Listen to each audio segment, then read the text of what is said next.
Yo les potes, tout le monde, c'est Isma, j'espère que vous allez bien. On se retrouve aujourd'hui pour une nouvelle vidéo. Dans cette vidéo, les gars, on va parler beaucoup de mercato parce qu'il y a vraiment beaucoup d'informations de mercato par rapport à d'habitude. Le mercato qui va ouvrir ses portes dès le premier jour de juillet.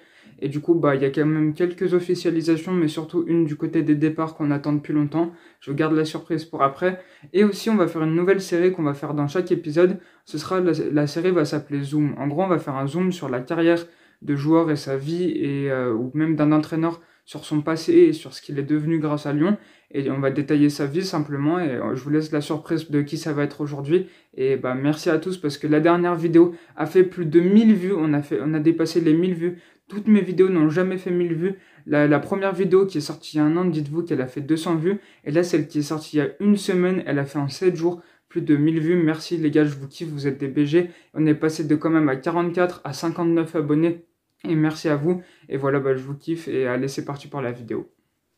On commence tout de suite par les infos de transfert parce qu'il n'y a que ça à part le Zoom. Alors d'abord, la première officialisation, c'est celle de notre capitaine Memphis Depay qui s'envoie libre. Du coup, on touchera pas d'argent sur Memphis, qui part directement du côté du FC Barcelone. C'était annoncé depuis très longtemps, on va pas se mentir.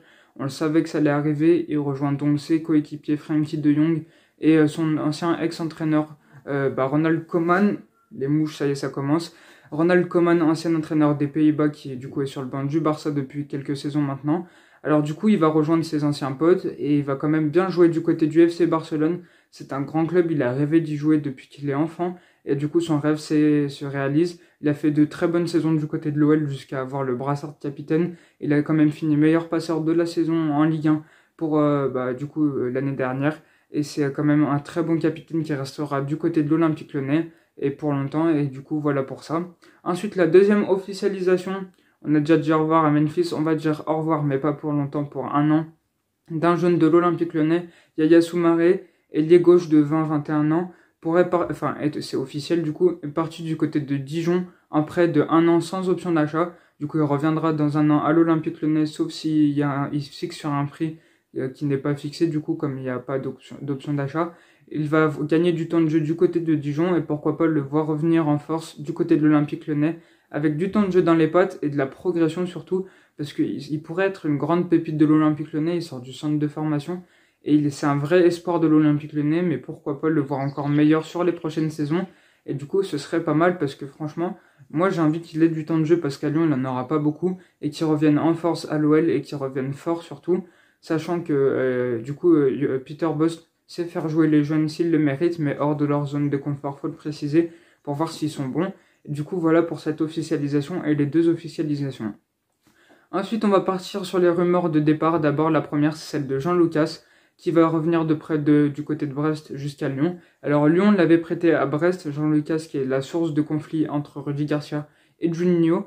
Du coup, Jean Lucas pourrait partir du côté de l'AS Monaco s'il revient, et du coup il revient de prêt à Lyon, et pourrait repartir mais du côté de l'AS Monaco. On pourrait en toucher à peu près 10 voire 15 millions d'euros, et pourquoi pas le voir du côté de Monaco. Moi j'aimerais bien le voir encore un an avec du temps de jeu. Il est encore pas vieux, il est encore assez jeune, Peter Bosz pourra le faire jouer. Il aura quand même pas mal de temps de jeu, plus qu'avec Rudy Garcia à mon avis.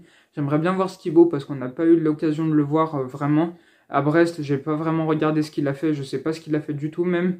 Alors dites-moi ce qu'il a fait à Brest si vous le savez. Et dites-moi si c'est une bonne affaire de le vendre à Monaco ou si vous voudrez le garder. Moi j'aimerais bien le garder un an et qu'il parte après s'il convient pas. Et s'il convient qu'il reste. Et parce qu'il pourrait faire une bonne surprise franchement. Et du coup voilà pour Jean Lucas. Ensuite, un autre départ, cette fois c'est celui de Maxwell Cornet. On l'attend premier de la hiérarchie des latéraux gauche de l'Olympique Lyonnais, alors qu'il est, je trouve, moins bon que Melvin Bard, qui est peut-être moins d'expérience, qui est peut-être plus jeune, mais qui est meilleur, qui sait centrer au moins, parce que Maxwell Cornet, qui est gaucher, mais qui a 2 pieds droits, est bon seulement quand il joue que contre Manchester City, mais quand il joue contre une équipe de Ligue 1, ou même ailleurs, tant que c'est pas Manchester City en face, il est nul, il n'arrive pas à faire un bon centre, ou mettre un but, ou je sais pas, seulement en Coupe de France, il met des buts, dites-vous. Et du coup, voilà, il pourrait partir du côté de Leeds, de Marcelo Bielsa. Marcelo Bielsa qui fait jouer Leeds très bien, du coup, qui ont réussi à rester en première ligue et qui ont fait une saison assez exceptionnelle. Ce serait pas mal qu'il parte à Leeds, on pourrait en toucher entre 20 et 25 millions d'euros. Alors que s'il partait d'un côté d'un club français, par exemple, si Maxwell Cornet partirait du côté de Rennes, on aurait pu toucher 10-15 millions de lui, alors que le marché est surenflé, surcoté du côté de l'Angleterre.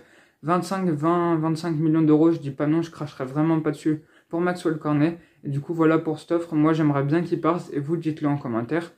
Ensuite, c'est une prolongation de contrat qui n'est pas encore officielle, mais qui pourrait l'être dans les prochains jours, en tout cas à la fin de l'Euro. C'est celle de Jason Denayer. On l'avait annoncé du côté des départs, son agent a dit qu'il était courtisé par d'autres clubs, mais finalement, il pourrait rester à l'Olympique Lyonnais et être prolongé surtout. C'est ça qu'il faut se dire, ils sont en train de discuter. Il y a sur certains points, mais pas importants, qu'il a dit en conférence de presse hier. Il a dit que sur certains points, ils n'étaient pas d'accord, mais que c'était pas des points importants. Et pourquoi pas le voir prolonger d'ici peu. Il a envie de rester sur Lyon, il se sent bien à Lyon. Et du coup, voilà pour ça. Ah oui, il y a encore une autre info transfert des départs, surtout des départs. C'est celle d'Oussem Aouar, on l'a dit, il pourrait partir du côté d'Arsenal. On l'a dit, mais ça c'était il y a un an. Il pourrait partir pour 23 millions d'euros. Pourquoi pas, mais j'aimerais pas le laisser partir pour aussi peu. Au moins 30-35 millions d'euros. Et il les vaut largement, même si cette saison n'a pas été exceptionnelle. Mais qu'il nous fasse pas une Fekir. Fekir allait partir pour voir 70 millions d'euros du côté de Liverpool. Hop là, il s'est fait sa visite médicale, il était blessé. Du coup, il est parti du côté du Betis Séville pour moitié moins cher. Et du coup, pourquoi pas voir Oussem Aouar partir pour si peu. Mais j'espère que Jean-Michel Aulas va le garder et le faire partir pour plus cher. Parce que sinon, c'est pas normal. Il mérite vraiment, vraiment un peu plus de codes sur le marché des transferts. Et du coup, voilà pour ça. Mais moi, je préférais le voir rester. Même si son chemin dans la capitale des Gaules pourrait être terminé. Mais moi, je voudrais vraiment qu'il reste. Et vous, dites-le en commentaire encore une fois.